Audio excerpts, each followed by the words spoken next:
The Royal Yacht Britannia set sail in 1953. For 44 years, the British royal family and their guests had exclusive access to the ship. Retired in 1997, it is now docked in Leith, Edinburgh, at a specially designed exhibition centre. You explore the yacht's history before fetching an audio guide to tour the ship itself. So press the number first, then play and listen to the commentary, and that will start to guide you round. This classic-looking ship was adored by the Queen, who was close to tears when it was decommissioned. She did almost 1,000 journeys and 1 million miles. Today, areas like the bridge here feel basic, simple, almost crude. In its day, it had leading technology and systems. Over 240 crew were on board, led by an admiral. His quarters, just behind the bridge, were large by seafaring standards, even including a dining table that could seat 8 people. Out on deck is one of the many unusual features of the Royal Yacht, a garage containing the Queen's own Rolls-Royce, for use when the ship docked on official visits.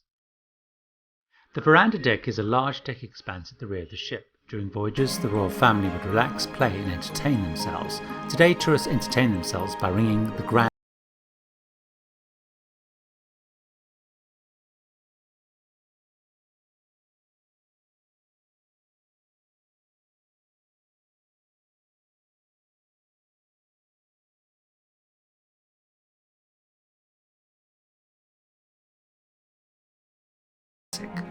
Next to her room is the Duke of Edinburgh's bedroom. Again, it is simple and fussy, although this time a touch more masculine. Across the hall is the bedroom called the honeymoon suite. It's the only one with a double bed, reportedly added for Prince Charles and Diana's honeymoon.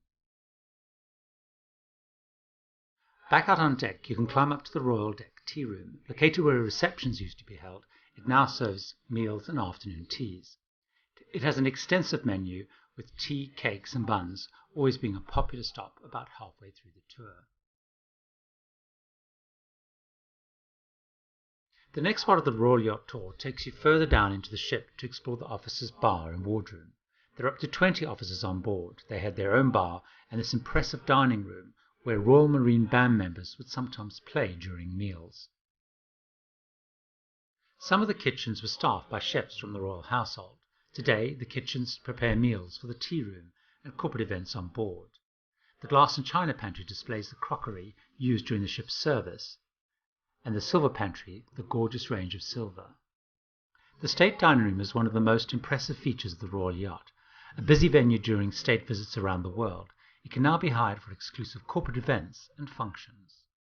Just outside the state dining room is the Queen's sitting room, where she would review documents sent in her red box every day, no matter where in the world she was. The Duke of Edinburgh had a similar sitting room to also work in. All the royal apartment areas on board were designed by Sir Hugh Casson, with heavy influence from the Queen and Prince Philip on taste, style and colour. Rooms like the main formal sitting room have a real country house feel, despite being on a ship. You then venture further down into the ship to explore more crew areas, starting with piers and sergeants' mess. They also had their own bar, occasionally inviting royal guests to visit, but shared bunk sleeping quarters. A Royal Marine Band accompanied the royal family on official visits. The sleeping quarters were similarly cramped, shared, with bunk beds. This shop making and selling fudge on board did not exist when the ship was in service, but is a popular addition with visitors today. Crew life off duty was segmented by rank. The warrant officers and CPOs even had their own bar. Despite their rank, even their sleeping quarters were shared and only slightly more private. A tiny post room bringing letters from home was popular. Less popular was the sick bay with its unusual bunk-style patient beds and the rather ominous full operating theatre. A large laundry dealt with the huge volume from crew and royalty, their respective laundries being done on different days. The engine room was this pristine when operating. The Queen would bring guests down to view them. She was so proud of it.